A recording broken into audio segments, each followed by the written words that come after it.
이게 왜 여기서 나와요? 아내의 목소리가 떨리고 있었습니다. 손에 든 작은 상자를 보며 남편을 바라보는 눈빛. 성호 씨는 그 순간 숨이 멎었습니다. 들켰습니다. 결혼 10년 차.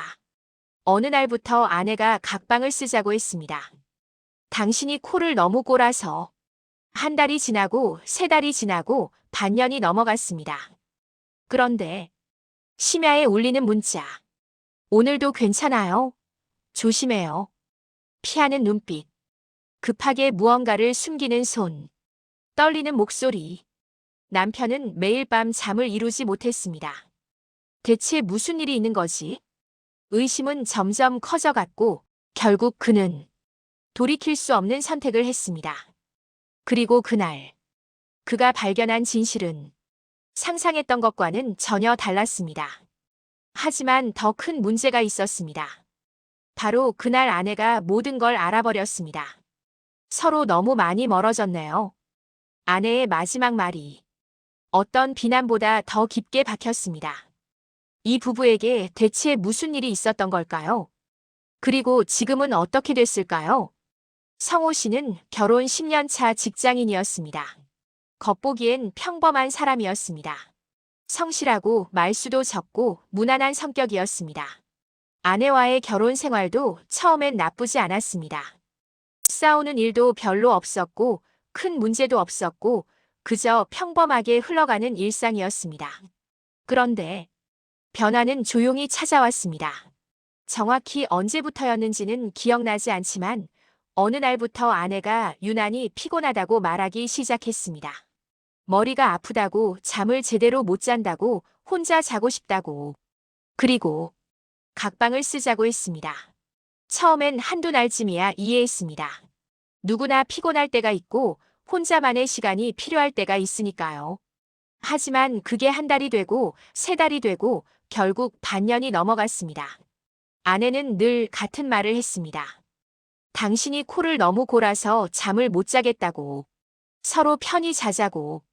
그게 더 건강한 관계라고. 성호 씨는 처음엔 그 말을 믿었습니다. 실제로 본인이 코를 골기도 했고 아내가 예민한 편이기도 했으니까요. 하지만 시간이 지날수록 뭔가 이상하다는 느낌이 들기 시작했습니다. 아내의 말투가 변했습니다. 예전처럼 부드럽지 않았고 눈을 제대로 마주치지 않았습니다. 집에 함께 있어도 마치 다른 공간에 있는 것처럼 느껴졌습니다. 저녁을 먹을 때도, TV를 볼 때도, 대화를 나눌 때도 뭔가 벽이 있는 것 같았습니다. 성호 씨는 이렇게 말했습니다. 아내가 무언가 숨기는 사람처럼 보였다고.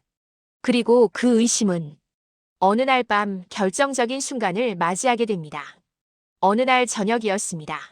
성호 씨가 퇴근하고 집에 돌아왔을 때 아내는 침실에서 샤워를 하고 있었습니다. 그는 평소처럼 거실 소파에 앉아 TV를 켰습니다. 그런데 거실 테이블 위에 놓인 아내의 휴대폰에서 진동이 울렸습니다. 그는 별 생각 없이 화면을 봤습니다. 그 순간 그의 손이 멈췄습니다. 화면에 뜬 문자 하나. 오늘도 괜찮아요? 조심해요. 발신자는 이름이 저장되지 않은 번호였습니다. 성호 씨는 그 문자를 보고도 바로 따지지 못했습니다. 왜냐하면 확신이 없었거든요. 말끝이 이상했고 의미가 애매했고 그래서 더 무서웠습니다. 오늘도 괜찮아요? 무엇이 괜찮다는 건지. 조심해요. 무엇을 조심하라는 건지.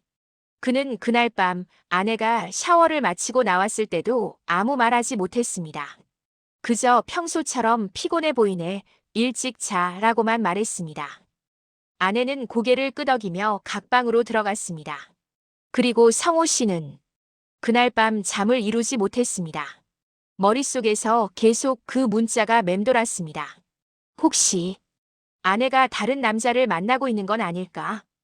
혹시 그 문자를 보낸 사람이 아내와 특별한 관계인 건 아닐까? 혹시 각방을 쓰자고 한 것도 그 때문이었던 건 아닐까? 의심은 눈덩이처럼 커졌습니다.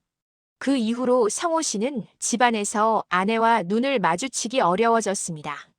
아내가 평소처럼 요리를 하고 청소를 하고 TV를 보는 모습이 왜 그렇게 어색하고 멀게 느껴지는지 이해할 수 없었습니다. 그는 아내를 관찰하기 시작했습니다. 아내가 휴대폰을 볼 때마다 표정을 살폈고 외출할 때마다 어디 가냐고 물었고 늦게 들어오는 날엔 이유를 캐물었습니다. 하지만 아내는 딱히 수상한 행동을 하지 않았습니다. 그저 평소처럼 살았고 평소처럼 대답했고 평소처럼 웃었습니다. 그래서 더 이상했습니다. 너무 평범해서 오히려 의심스러웠습니다. 한 번은 퇴근하고 집에 들어오자 아내가 급하게 무언가를 숨기는 듯한 모습을 봤습니다. 노트북을 닫는 손이 떨리고 있었습니다. 성호 씨가 물었습니다. 뭐 하고 있었어? 아내는 당황한 표정으로 대답했습니다. 그냥 인터넷 쇼핑 좀 하고 있었어. 하지만 그 대답은 성호 씨를 안심시키지 못했습니다. 왜냐하면 아내의 목소리가 떨렸거든요. 그는 그날 밤 잠을 자려 누운 침대가 유난히 차갑다고 느꼈습니다. 그때 이미 마음이 반쯤 부서져 있었습니다. 걱정은 더 깊어졌습니다. 혹시 아내가 정말로 다른 남자를 만나고 있는 건 아닐까? 혹시 그 문자 속 상대가 아내의 연인인 건 아닐까? 혹시 각방을 쓰자고 한 것도 본인을 피하려는 거였던 건 아닐까? 그런데도 그는 아내를 사랑했습니다. 확신 없이 따지고 싶지 않았습니다. 근거 없는 의심은 스스로도 부끄러웠습니다. 하지만 이 의심을 멈출 수가 없었습니다. 그래서 그는 결국 최악의 선택을 하고 말았습니다. 어느 날 집에 아무도 없는 시간, 성호 씨는 인터넷에서 주문한 소형 카메라 하나를 손에 들고 있었습니다. 그는 한참을 망설였습니다. 손이 떨리고 심장이 터질 듯 뛰었습니다. 이건 잘못된 거라는 걸 알고 있었습니다. 아내를 몰래 감시한다는 것, 신뢰를 저버린다는 것. 하지만 그보다 더 무서운 게 있었습니다. 아내의 진짜 모습을 모른 채 살아가는 것. 그는 2번이나 포기하려고 했습니다. 카메라를 다시 상자에 넣고 환불하려고 했습니다. 하지만 마지막 순간 그는 눈을 질끈 감고 아내의 방으로 들어갔습니다. 그리고 책장 사이 잘 보이지 않는 구석에 카메라를 설치했습니다. 렌즈가 아내의 책상을 향하도록. 그는 나중에 이렇게 말했습니다. 그걸 설치하는 본인이 너무 싫었다고. 하지만 그보다 더 무서웠던 건 아내의 진짜 모습이었다고. 설치를 마친 그는 서둘러 방을 나왔습니다. 그리고 그날 밤 아내에게 티를 내지 않으려고 평소처럼 잘 자라고 말하고 각방으로 들어갔습니다. 하지만 손은 계속 떨렸고 죄책감은 이미 목까지 차올랐습니다. 그는 잠을 이루지 못했습니다. 다음 날 무슨 일이 벌어질지 두려웠습니다. 다음 날 퇴근 후 성호 씨는 집에 돌아와 카메라 기록을 확인했습니다. 손이 떨렸습니다. 화면을 켜는 순간 그는 숨을 참았습니다. 영상이 재생되기 시작했습니다. 처음엔 아무 일도 없었습니다. 아내는 방에 들어와 책을 읽거나 휴대폰을 보거나 그저 평범한 모습이었습니다. 하지만 오후 2시쯤 아내가 책상 앞에 앉더니 서랍에서 무언가를 꺼냈습니다. 종이 한 장이었습니다. 그리고 아내는 그 종이를 보며 어깨를 들썩이기 시작했습니다. 울고 있었습니다. 성호 씨는 화면을 멈췄습니다. 심장이 쿵쿵 뛰었습니다. 아내가 왜 울고 있는 거지? 그는 다시 영상을 재생했습니다.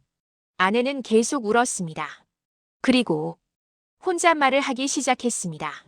미안해요. 미안해요. 성호 씨는 화면을 확대했습니다. 아내가 들고 있는 그 종이. 거기에 무엇이 적혀 있는지 보고 싶었습니다. 그는 그 순간 숨이 멎었습니다. 종이 상단에 보이는 로고. 병원 로고였습니다. 그리고 제목. 불임 확정 진단서. 성호 씨는 그 자리에서 무너져 내렸습니다. 아내는 불임이었던 겁니다. 그리고 혼자서 그 사실을 끙끙 앓고 있었던 겁니다. 영상 속 아내는 계속 울면서 말했습니다. 미안해요. 당신한테 아이를 못 낳아줘서. 성호 씨는 그 말을 듣는 순간 가슴이 찢어지는 것 같았습니다. 성호 씨는 그제야 깨달았습니다. 아내가 각방을 쓰자고 한 이유, 아내가 자꾸 피곤하다고 한 이유, 아내가 본인을 피하던 이유, 전부 불임 진단 때문이었던 겁니다. 아내는 혹시 남편이 아이를 원한다는 부담을 느낄까봐, 혹은 말하면 떠나버릴까봐 두려워서 혼자 끙끙 앓고 있었던 겁니다. 그리고 그 문자, 성호 씨가 의심했던 그 문자도 이제 이해가 됐습니다. 그건 병원 간호사였습니다. 상담을 계속 도와주는 직원이 아내의 상태를 걱정하며 보낸 안부 문자였던 겁니다. 오늘도 괜찮아요? 조심해요. 그건 몸 상태를 걱정하는 말이었던 겁니다. 성호 씨는 영상을 보면서 눈물이 쏟아졌습니다. 본인이 얼마나 어리석었는지, 얼마나 아내를 오해했는지 깨달았습니다. 그리고 무엇보다 아내에게 한 행동이 너무 후회됐습니다. 카메라를 설치했다는 것, 아내를 의심했다는 것, 신뢰를 저버렸다는 것. 그는 그 모든 걸 보고는 본인이 아내에게 한 행동을 떠올리면 아직도 손이 떨린다고 말했습니다. 하지만 문제는 여기서 끝이 아니었습니다. 성호 씨는 카메라 영상을 지우고 아내에게 모든 걸 말하기로 결심했습니다. 불임 사실도 알고 있다고, 괜찮다고, 함께 이겨내자고 말하려고 했습니다. 하지만 그날 아내가 집으로 들어오더니 이상한 표정으로 그를 바라봤습니다. 그리고 아내의 손에는 카메라 상자가 들려 있었습니다. 이게 왜 여기서 나와요? 성호 씨는 그 순간 온몸에 힘이 풀렸습니다. 아내가 카메라를 발견한 겁니다. 그는 아무 말도 할 수 없었습니다. 무릎까지 힘이 풀렸고 얼굴은 창백해졌습니다. 아내는 천천히 물었습니다.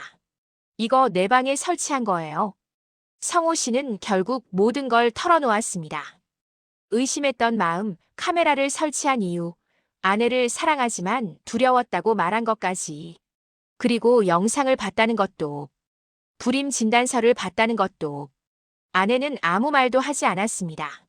그저 천천히 눈물을 흘렸습니다. 그리고 마지막엔 조용히 웃으며 이렇게 말했습니다. 서로 너무 많이 멀어졌네요.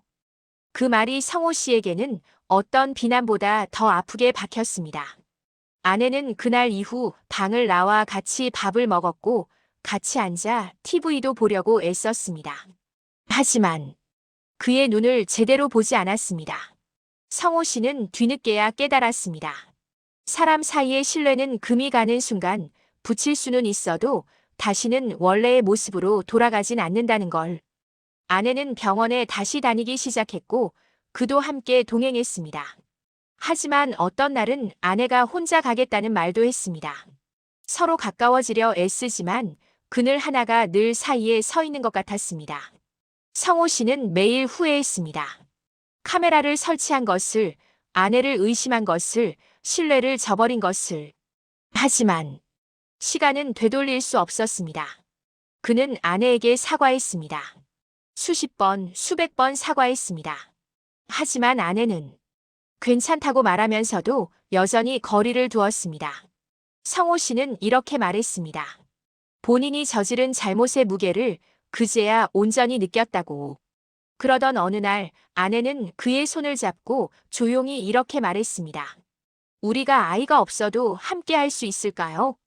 성호 씨는 그 말을 듣는 순간 가슴이 죄어왔고 눈물이 왈칵 쏟아졌습니다. 그는 대답했습니다. 당신 없으면 아무 의미도 없어요. 아내는 그 말을 듣고 처음으로 미소를 지었습니다. 카메라 사건은 쉽게 잊히지 않을 겁니다. 하지만 부부는 그 일 이후 수십 번, 수백 번 대화를 나누며 조금씩 다시 서로를 알아가고 있습니다. 아내는 아직 완전히 마음을 연 건 아니지만 성호 씨는 그걸 이해합니다. 상처라는 건 시간이 필요한 법이니까요. 그는 지금도 말합니다. 그날 그 카메라를 설치하지 않았다면 아내를 다치지 않게 할 수 있었을까요? 하지만 또 한편으로는 그 영상을 보지 않았다면 아내의 아픔을 영영 몰랐을지도 모르겠어요. 부부 사이의 신뢰는 어떤 이유로든 금이 가기 쉽습니다. 하지만 그 금을 어떻게 다루는지는 서로의 선택입니다. 성호 씨는 마지막으로 이렇게 말했습니다. 다시는 의심이 우리를 공격하지 않도록 평생 노력할 거예요. 그게 제가 아내에게 할 수 있는 유일한 보상인 것 같아요. 오늘 이야기는 여기까지입니다. 혹시 지금 이 영상을 보시는 분 중에 배우자를 의심하고 계신 분이 있다면 꼭 말씀드리고 싶습니다. 의심하기 전에 먼저 대화하세요. 신뢰는 한번 무너지면 다시 쌓기 어렵습니다. 그리고 만약 지금 혼자 아픔을 앓고 계신 분이 있다면 용기 내서 말씀하세요. 당신이 생각하는 것보다 당신 곁의 사람은 더 이해해 줄 수 있을지도 모릅니다. 이 채널 썰어는 우리 주변의 진짜 이야기를 전하고 있어요. 화려하지 않아도 극적이지 않아도 진짜인 이야기들. 우리 모두의 이야기들을요. 다음에도 더 좋은 이야기로 찾아올게요. 구독과 좋아요, 알림 설정 부탁드려요. 그리고 이 이야기가 누군가에게 도움이 될 것 같다면 공유도 부탁드려요. 당신의 응원이 썰어가 계속 이야기를 전할 수 있는 힘이 돼요. 그럼 다음 이야기에서 또 만나요.